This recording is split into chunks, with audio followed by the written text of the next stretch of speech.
Hey, this is Dr. Ben Weitz, host of the Rational Wellness Podcast. I talk to the leading health and nutrition experts and researchers in the field to bring you the latest in cutting-edge health information. Subscribe to the Rational Wellness Podcast for weekly updates. And to learn more, check out my website, drweitz.com.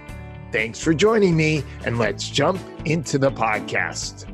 Hello, Rational Wellness Podcasters. Today, we have an interview with Niraj Naik, the renegade pharmacist and breathwork expert. Niraj is a certified UK pharmacist turned holistic wellness and breathwork expert. He's one of the world's most sought-after spiritual ceremony facilitators. He leads breathwork workshops all around the world. His journey started in the midst of a burnout in his corporate career, where he found himself bedridden with chronic illness for more than a year. Niraj healed himself using breathwork techniques, dietary adjustments, and he felt motivated to share his knowledge with others. Today, Niraj runs a global breathwork community and trains hundreds of breathwork experts in his Soma breath techniques, which is also taught at wellness centers in the US, Europe, Asia, and is now being studied at the University of Cambridge. And now Niraj is hard at work on a new book, Breathworks, which is soon to be released. So welcome, Niraj. Great to be here, man. Excellent. So tell us a little more about your personal journey, how you went from being pharmacist to being a breathwork expert. Yeah, sure. So I was a pharmacist years ago, community pharmacist, 7 years worked, in a cubicle dishing out pills. I call myself a legal drug dealer. But that's where I got a taste of my own medicine. I eventually got really sick. I got disillusioned with the whole system.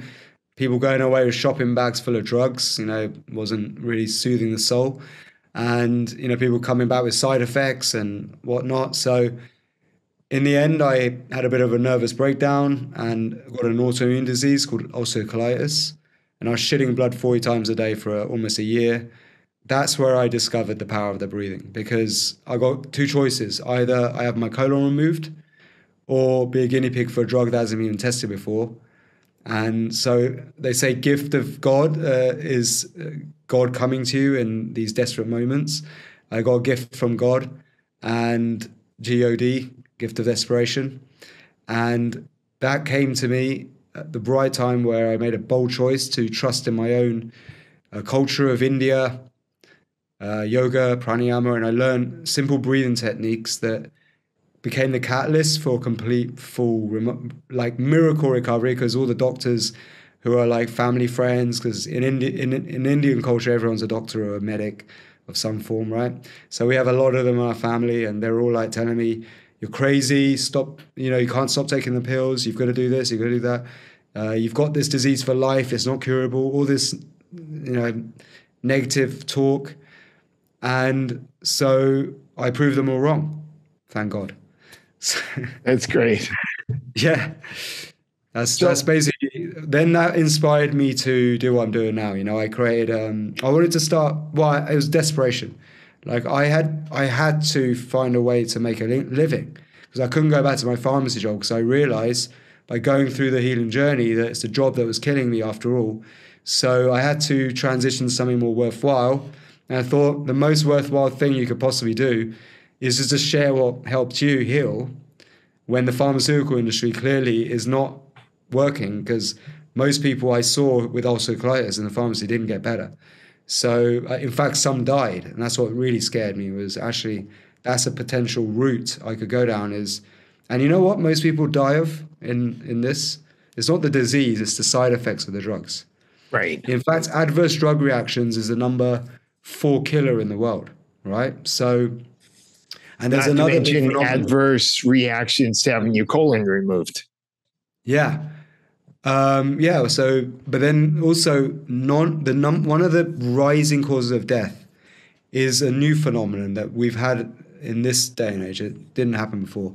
Non-alcoholic cirrhosis of the liver. Because when you consume a prescription medical chemical, that drug goes in to the body and the body freaks out, right? It knows it's not natural. So it processes it straight away in the liver. So it's called the first past effect. Every chemical you put into your body, whether it's some food or medicines, drugs, they go into your liver to be processed. Yeah, no, absolutely. As well as related to eating ultra processed foods and too much sugar and on and on and on. First past effect. Anything foreign to the body goes to the liver for processing first. Yeah, including ultra processed foods. Yeah, exactly. Because it's not natural. It's foreign to the body. Right. You know? And then as long as there's ingredients on a packet. Well, my rule is the no factory diet, because anything that comes from a factory, guaranteed, you look on the label, there's ingredients you can't pronounce. Right. That's not what your body recognizes as food. So you're going to toxify your liver. And toxic liver over a long period of time will ruin your life. You'll feel like shit. Absolutely. Yeah. No doubt about it. So breath work. Now, it's often related to meditation. How should we think of that? Is breath work part of meditation? Are they two separate modalities that are related? So let's go through, if you want, I can talk a little bit of history of breath work. Sure. Let's talk about breath work. So a definition of it. So let's go, let's talk about what breath work these days is people are kind of familiar with, because breath work has become more popular recently, okay? But it was around the time of Stanislav Grof, when he was treating people with psilocybin, right, where breathwork emerged, that we recognize today we're more familiar to, holotropic breathing, right? What Stanislav Grof needed was an alternative to LSD, to treat his psychiatric patients. Okay. So because that got made illegal. So what happened? He discovered this like rhythmic breathing, fast rhythmic breathing for long periods. I think he got it from tantric yoga. Would get you out of your mind, and you'd have like a hallucinogenic like effect, and it would have the same kind of emotional release and processing effect that LSD has. So he invented holotropic breath work, and that became the kind of the foundation of a lot of what we know about breathwork today. Then there was Leonard Orr around the same time. Leonard Orr created. So what does holotropic breathwork mean?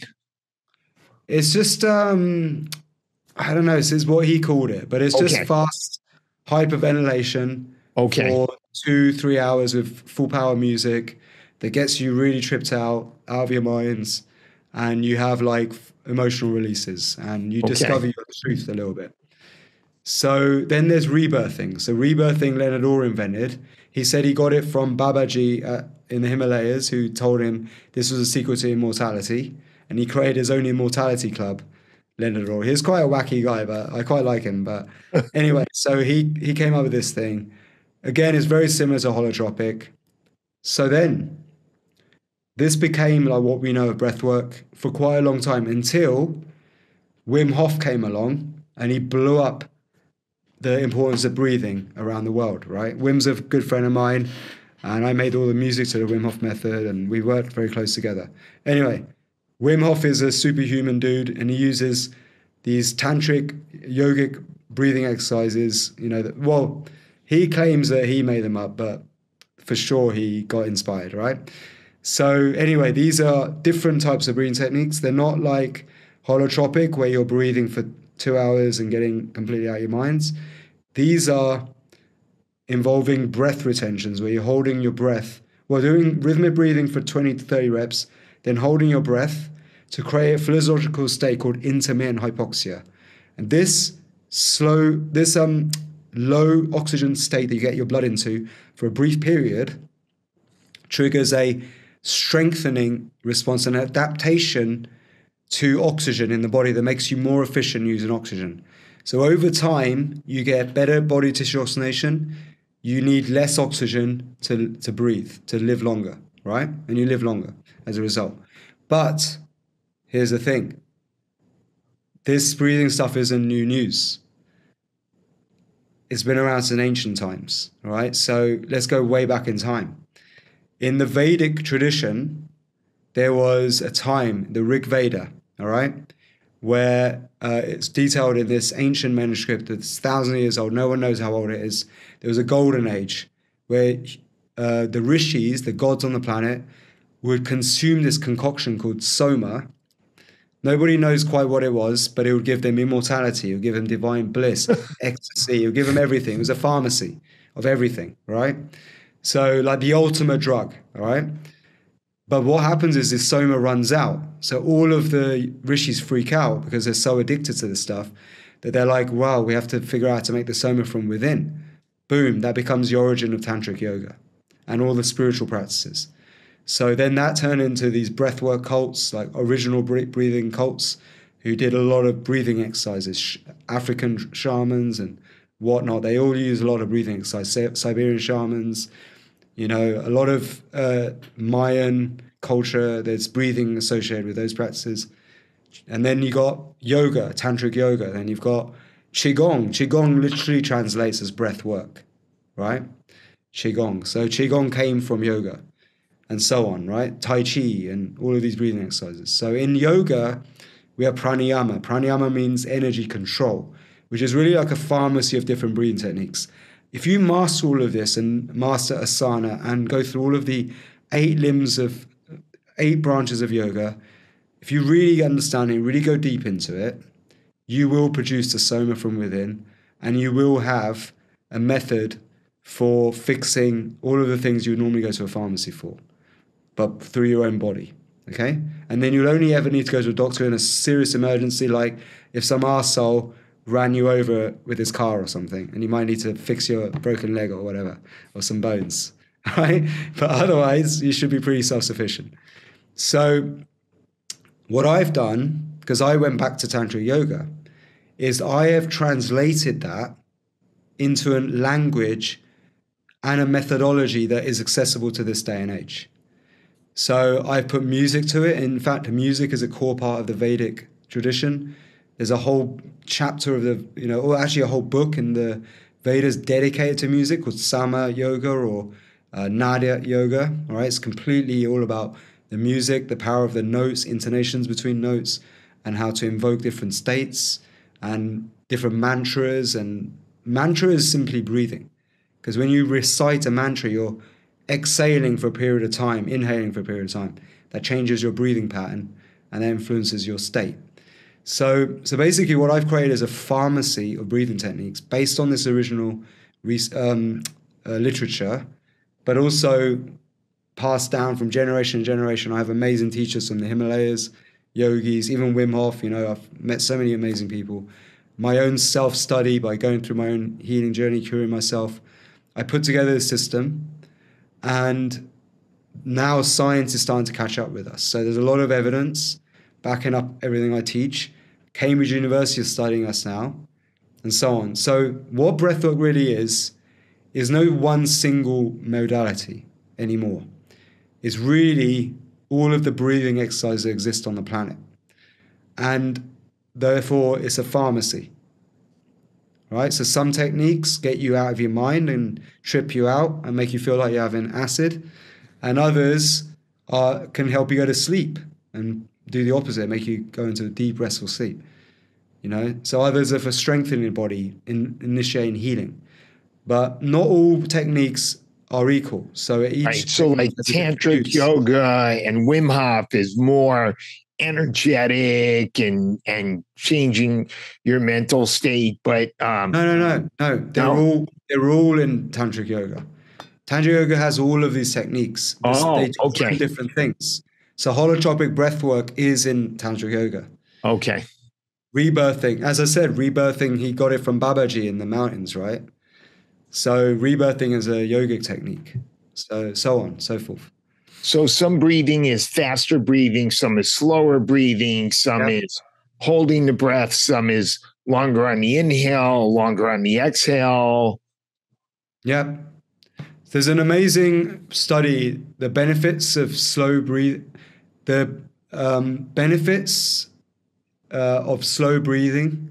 The physiological health benefits of slow breathing in a healthy human.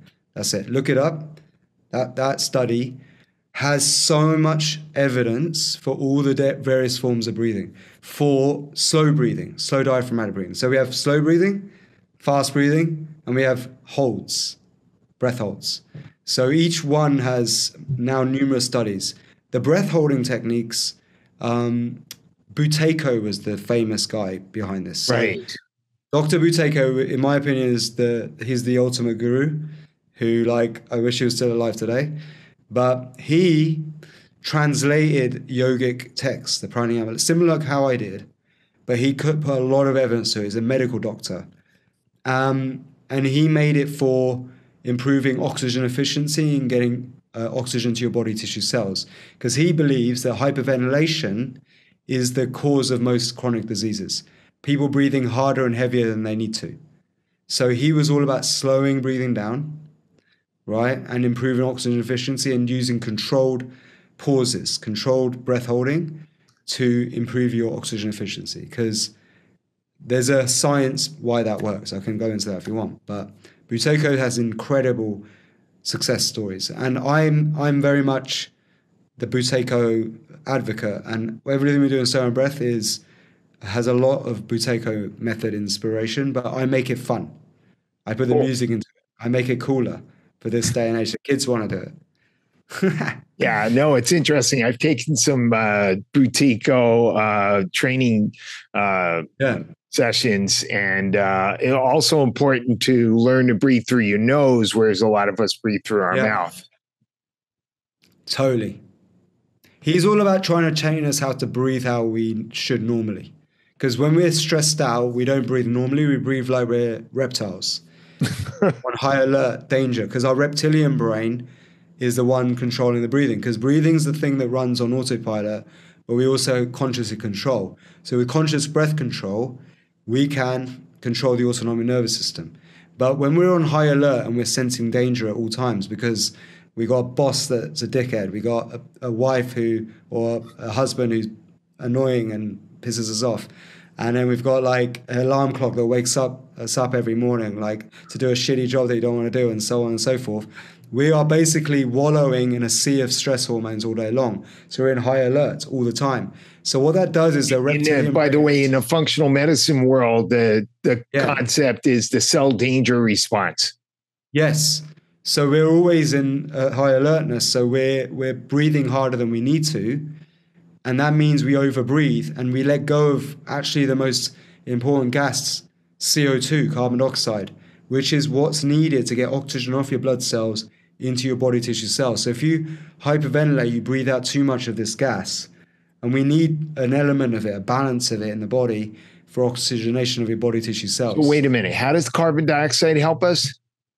So CO2 is one of the miracle models. We have nitric oxide as well.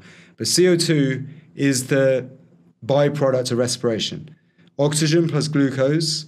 Right. It's an internal combustion reaction, by the way, just like a car engine. Oxygen burns fuel. You produce ATP energy, right, that drives the function of life. But we also produce CO2 and water vapor. But we normally think oxygen good, CO2 bad, but that's not exactly the case, right? And we've also been conditioned into believing that CO2 is what's going to kill us all because of global warming, right? Right. But here's the thing that's very debatable. CO2 is plant food. By reducing CO2, we will get rid of plants and trees, and we need those, right? So it's all very convoluted bollocks. Clever bollocks, I call it. Anyway, so let's get back to our human body, though. We need CO2. It's the Bohr effect. So your red blood cells binds oxygen and it transports it. But there's a signal that tells your blood where to drop off oxygen in your cells. There's a signal. That's CO2. Otherwise, you wouldn't be very efficient at breathing because you breathe in oxygen would flood into all the cells and there'd be constant oxygenation needed, right? But when you just do a little sniff of air, like that, you're fully saturated oxygen. We have an abundance of oxygen. But unless you have the right balance of CO2 in your bloodstream, the oxygen is bound to the red blood cells because it's the affinity of oxygen to blood cells that is what keeps it stuck. And the CO2 is what reduces the affinity of oxygen for blood cells. And that is what allows the oxygen to flood into body tissue cells. So the CO2 is the gatekeeper. So if you hyperventilate, you get lightheaded, actually. We could do it now. If you want to get lightheaded. All right. So for 20 seconds, we're going to breathe like you're having a panic attack, like this. All right? So keep going, keep breathing. Do it. Keep going. All right, 10 more seconds. 10, 9, 8, 7, 6, 5, 4, 3, 2, 1. Stop. Okay, how do you feel? I guess a little lightheaded. Yeah. So not great. Like, you probably don't feel great though, right? Nice. Right. Yeah. So now let's do the opposite. So now what I want you to do is a normal breathing pattern, a healthy breathing pattern. So you're going to breathe into your nose, out through your nose with a very relaxed inhale and exhale. So your inhale, silent, subtle, relax, exhale. Then you're going to hold your breath for around 4 seconds after the exhale and then repeat. Okay? Okay. So in, silent, subtle, into your diaphragm. Exhale, relaxed. Hold. 3, 2, 1. Inhale, silent, subtle. Exhale, relaxed. Hold. 3, 2, 1. Inhale, silent, subtle. Exhale, relax. Hold. 3, 2, 1. Inhale, silent, subtle. Exhale, relax. So it hardly looks like you're breathing. Hold. 3, 2, 1. Now, how does that feel in comparison? I feel more mellow and relaxed. There we go. So that's how we should feel. Like, we want to be feeling grounded, relaxed, clear. You'll be more focused as well. You'll be able to perform better and so on. Hyperventilation really affects performance. Really does, because it cuts off blood supply to the brain, oxygenation of the brain. Right. That's what happens when we breathe too fast, when we breathe through our mouth, when we don't hold our breath at all. That's it. So Soma Breath's all about improving your default state. It's all about, how do I bring my breathing into the perfect quality it can be? Because I know that your breath is a reflection of what's going on the inside, your thoughts, your emotions, right? Your breath is the mirror of that. So you want your default state, the time when you're not doing any techniques, to be the best it can be, all right? What do we mean by default state? So this is when you're not doing any techniques, when you're at rest. Okay. Right? Just normal, calm, relaxed, not working, not doing anything, just sitting. How would you breathe? If you're heavy breathing, wheezing, stuffed sinuses, breathing into your chest, frantic, erratic breathing, that's a sign you're stressed out. That's a sign there's a lot of stuff going on inside. Your mind's probably very racing with thoughts.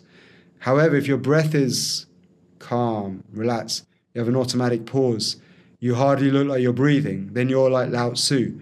Lao Tzu said the perfect human breathes like you don't breathe at all. He was a famous Chinese philosopher from ancient times. Yeah? Yeah. So we're all about improving default state. So what are some of the benefits of this breathing in terms of health? So most diseases are caused by low body tissue oxygenation and oxidative stress. Oxidative stress is what makes us age. Oxidative stress is the stress that creates the wear and tear on our internal engines, the mitochondria. But I thought oxidative stress was too much oxygen. Oxidative stress, exactly. So the less you need to breathe, the longer you live. Okay. Does that make sense? So when your natural default breathing pattern is below 10 breaths per minute, you're going to live much longer. If you're default breathing pattern is 15 or more, which is above average, 20 breaths per minute, above average, then you'll live shorter length of time. In yoga, you measure someone's lifespan by how many breaths they take or need to take. It's interesting. When I went to school, as part of doing a physical exam, as a doctor, you learn about measuring people's breathing.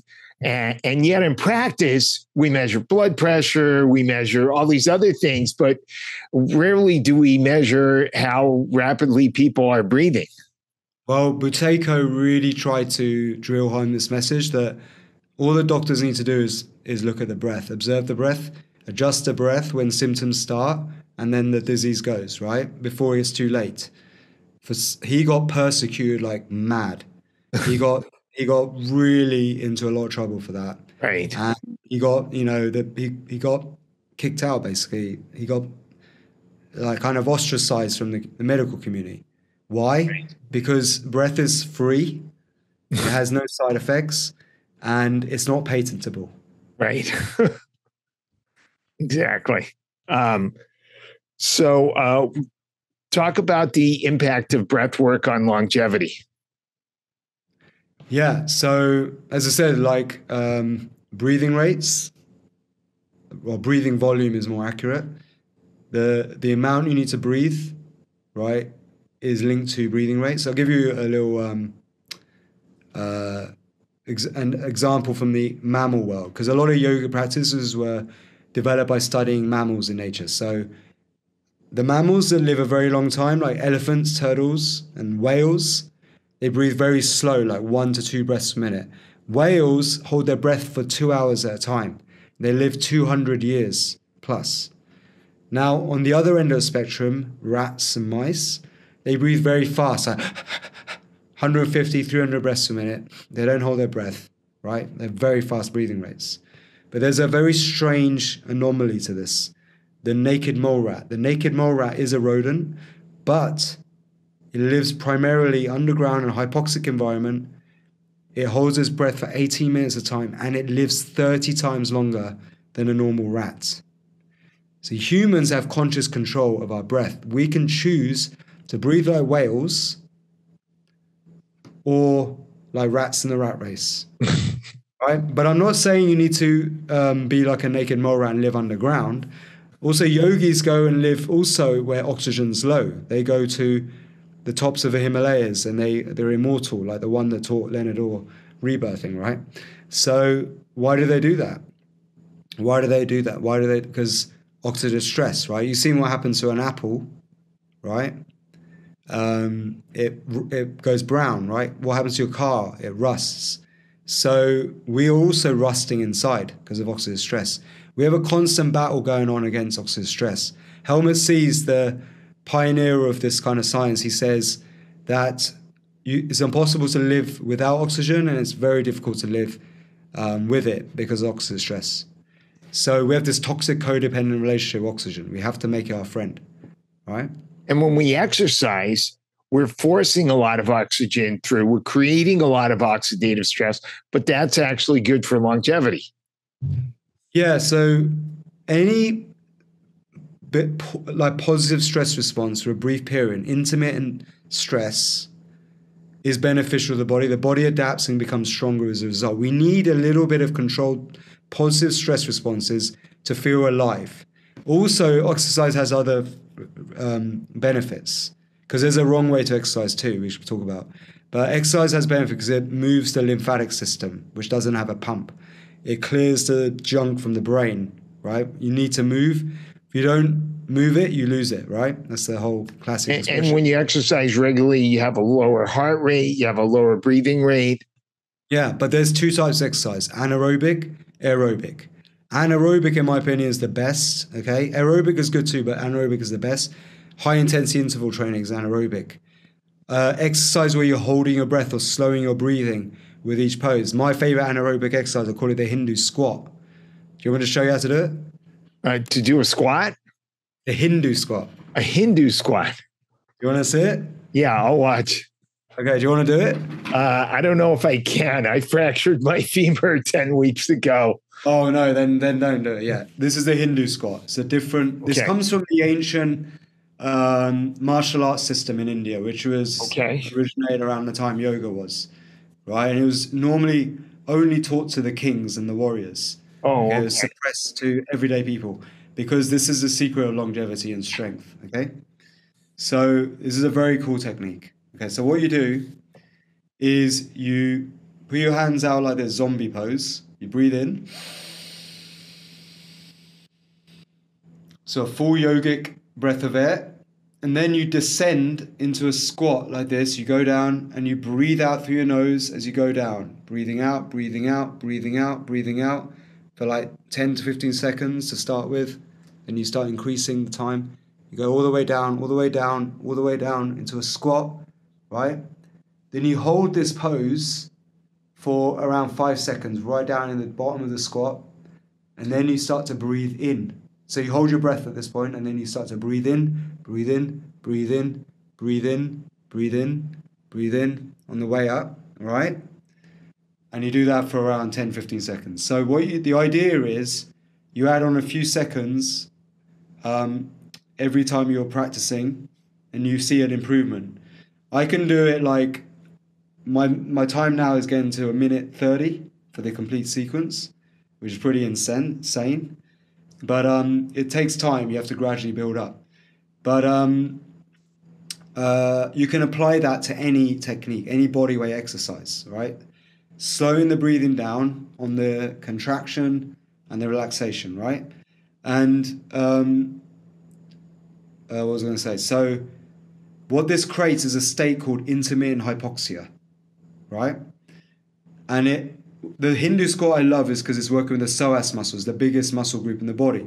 So if we can make these muscles as strong and efficient as oxygen as possible, it has a strong effect over the rest of the body, right? It's like the first muscles we really should adapt to make strong. So, and we carry a lot of stress and tension there. So what's going to happen when you do this? You're going to increase CO2, nitric oxide dramatically. Nitric oxide is the miracle molecule for the body. It's antiviral, antimicrobial, antibacterial, vasodilator, bronchodilator, antioxidant, anti-inflammatory, and so on. It's the most potent one, nitric oxide. We get an abundance of that, and we get strengthening over the whole physiology, where your breathing over time will become more efficient. So do this 5 times in a row, right? Do it to 80% of your maximum effort, because you don't want to burn yourself out, and then you'll be put off doing it. And you start doing this and then watch what happens to your well-being.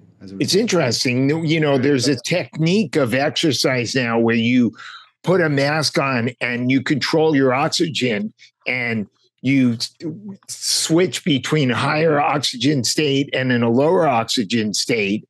So you learn this exercise with intermittent hypoxia. And there's data actually showing it decreases Alzheimer's disease, improves brain function. There you go. You got it. So this is the philosophy of everything we do at Soma Breath. Yeah, I know. A little bit of controlled stress goes a long way. Right. That's it. Controlled stress. That's it. For a short period of time, as opposed to the long, prolonged stress that people see in their everyday lives and with work stress and everything else. So controlled stress, self-directed neurogenesis, because we can go into the more the reprogramming techniques, you know, the mindset stuff. So controlled stress, self-directed neurogenesis, or neurosomatic programming is what I call it. And the third one is controlled bliss or pleasure. Because you can, once you know how to use feelings, right, and emotion, how to control your emotions, you can map those emotions and feelings to what you want to call in more of. And this can turn into a very powerful productivity, efficiency, you know, manifesting school, but in terms of science, not some woo-woo shit. Control your emotions. That's not an easy thing to do. Like you can turn on bliss. Imagine being able to make yourself feel orgasmic, like on command. How cool would that be? Yeah, I remember the Woody Allen movie where they had the orgasmatron. Oh yeah, there we go. Everything you needed to know about sex but afraid to ask, or something like that, I think. Is it that one? Yeah, something like that. Yeah. Amazing. Cool. So let's see, what else haven't we covered about breath work? Let's see. What are some of the experiences you've had with people being able to turn around their health with the proper breath work? Oh yeah, so a lot. We've had amazing studies. So we've had people who've been almost in a wheelchair, like spending time in wheelchairs because they've lost their mobility, with crazy fibromyalgia and like colitis, like symptoms I had. We had this one lady who just did my signature technique. It's this breath meditation called Limitless. And she used this neurosomatic programming method with the breathwork modality, right? Controlled stress. And she, within a few months, went from taking 40 pills a day to 0. And now she's become one of our instructors and she's spreading the mission.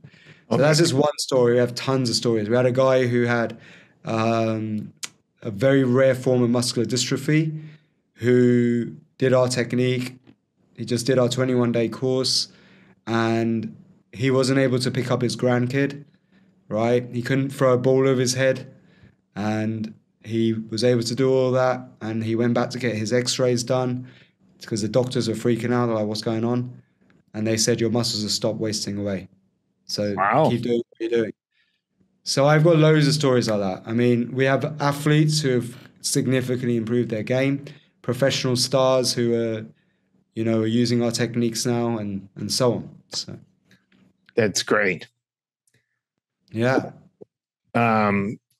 So I think that's pretty much all the questions I had. Any other topics that you wanted to bring up? I think what would be interesting is to talk about like the mind programming stuff. Mind programming, okay. How you use the breath to change your awareness of consciousness. Cool. Right? So everything we do as human beings is a result of a feeling, either going towards feeling more of what we want or going away from what we don't want, right?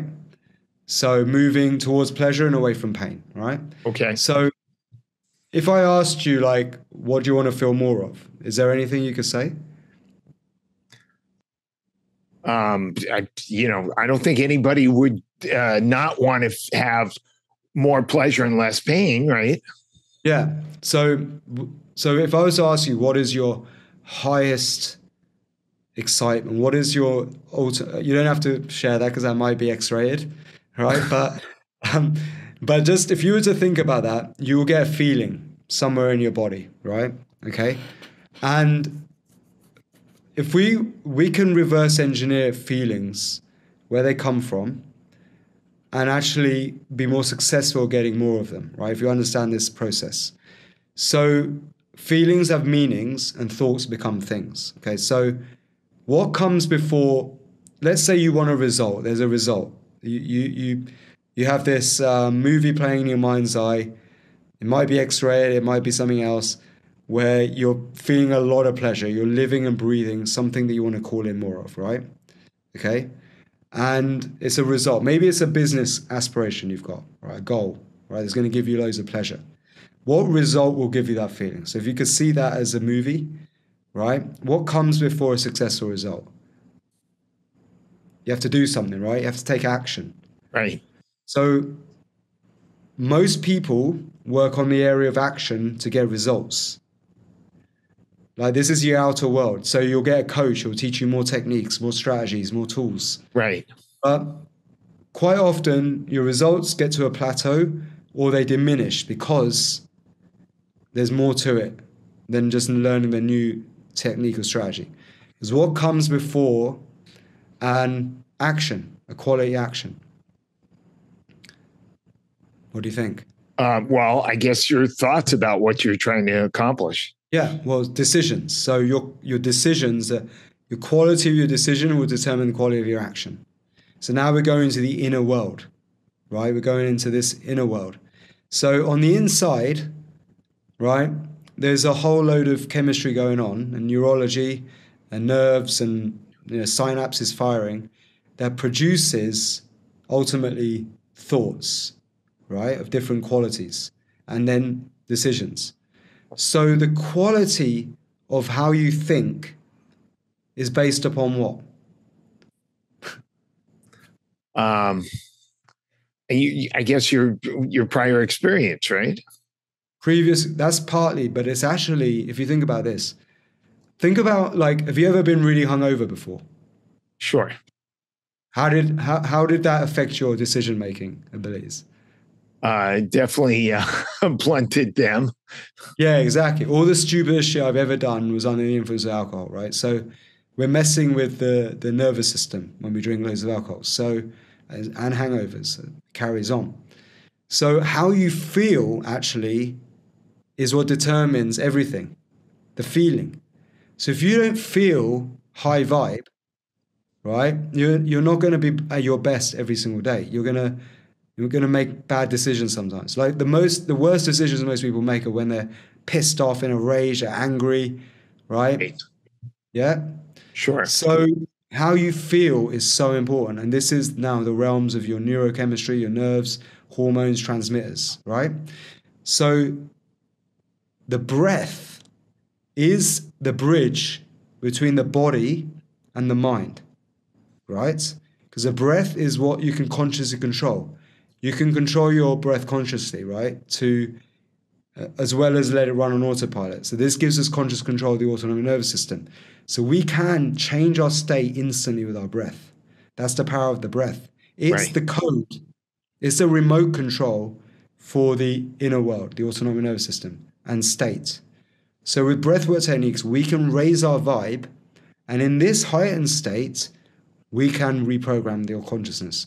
But with heightened, more powerful breathing techniques, like holotropic, rebirthing, and what we call Kevala, which is the original tantric breath way, we can invoke a higher frequency of thought where we go into a beyond ordinary levels of thinking. We go into collective consciousness and non-local, universal consciousness, where we suddenly start to get aha moments, inspirations. Inspired means to breathe in, by the way, right? That's where the word inspire comes from. But you go into inspired realms of thought and you start to get divine downloads. And it's called the meta-programming state. This gives you ability to see all of your patterns, experiences, conditions with a new perception. As a powerful therapeutic tool, I can take someone through a breath journey to revisit moments where blocks to success came from, blocks to taking action, because ultimately procrastination is a block to taking action. And action is the key word in law of attraction. You've got to do something to attract what you want, right? So the difference between lucky and successful people are the level of action they take.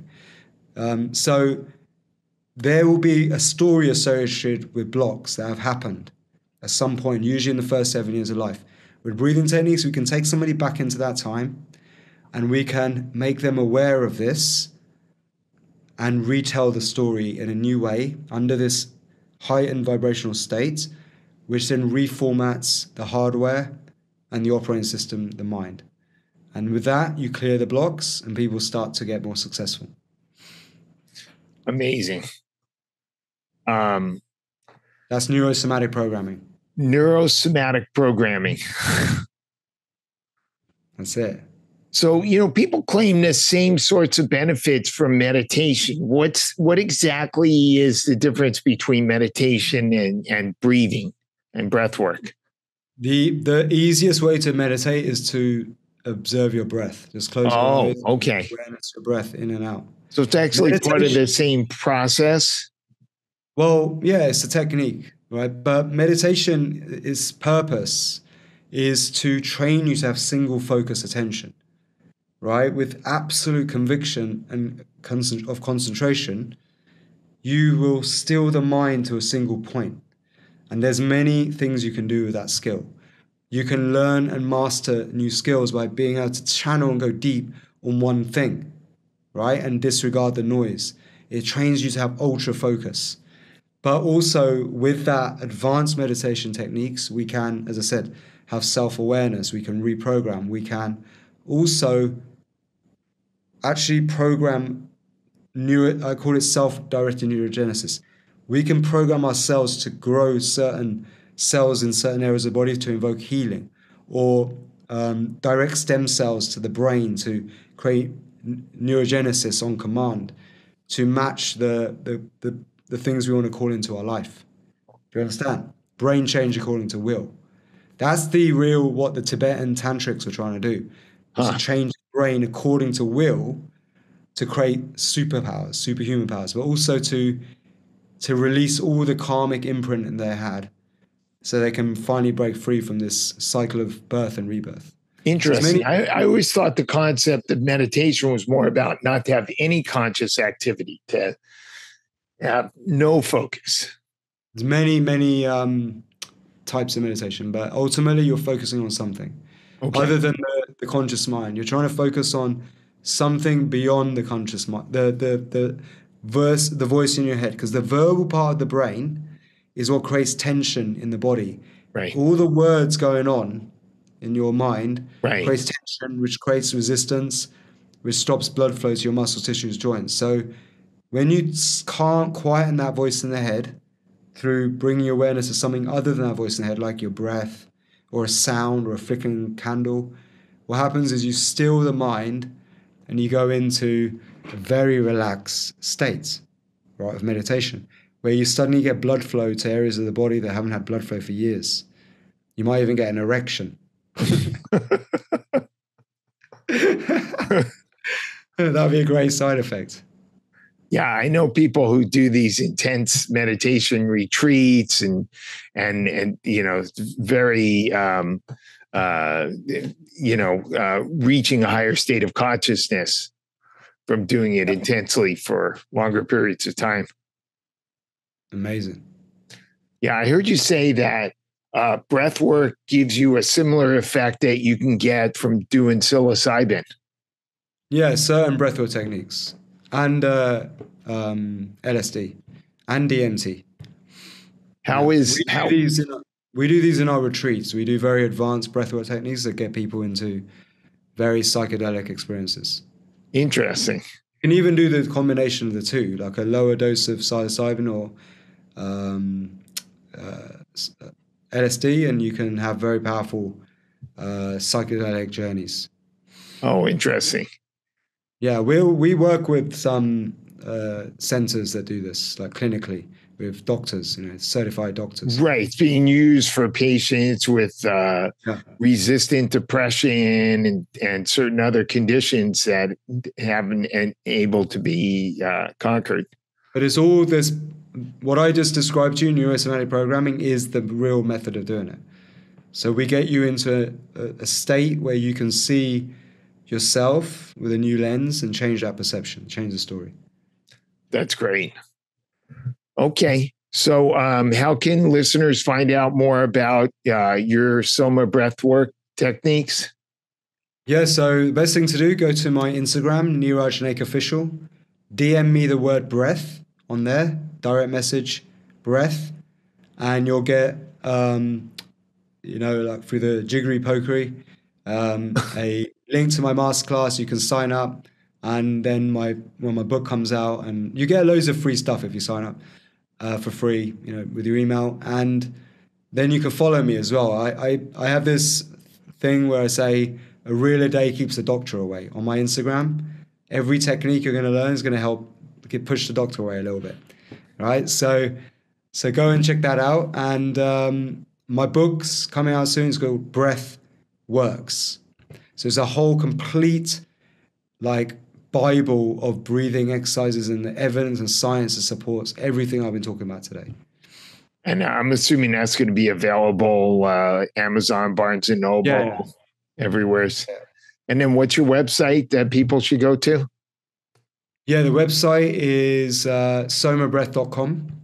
We have various courses. We also train instructors. So if you want to build a career doing this stuff, what a lot of people do is they do our stuff, they fall in love with it, and they want to build a career and they want to share it. So we train instructors, and we also work with people already certified in other modalities to add what we do as a modality to what they do. And we get crazy, amazing results. And I practice functional medicine as part of my chiropractic practice. And I can see where breathwork is a great addition to helping patients with all these chronic health conditions. I want to tap into more chiropractors. So if you know them, like, let's get this stuff to them, because this is the very powerful stuff. Yeah, everybody's coming in with pain and they're stressed out. And exactly. Yeah, this is a great modality. Okay. Amazing. Thank you so much for bringing this to us. Cheers, my friend. Thanks for the interview. It's been a lot of fun. Thank you for making it all the way through this episode of the Rational Wellness Podcast. For those of you who enjoy listening to the Rational Wellness Podcast, I would certainly appreciate it if you could go to Apple Podcasts or Spotify and give us a 5-star ratings and review. That way, more people will discover the Rational Wellness Podcast. And I wanted to let everybody know that I do have some openings for new patients, so I can see you for a functional medicine consultation for specific health issues like gut problems, autoimmune diseases, cardiometabolic conditions, or for an executive health screen, and to help you promote longevity and take a deeper dive into some of those factors that can lead to chronic diseases along the way. And that usually means we're going to do some more detailed lab work, stool testing, sometimes urine testing, and we're going to look at a lot more details to get a better picture of your overall health from a preventative functional medicine perspective. So if you're interested, please call my Santa Monica Weitz Sports Chiropractic and Nutrition office at 310-395-3111, and we can set you up for a new consultation for functional medicine. I'll talk to everybody next week.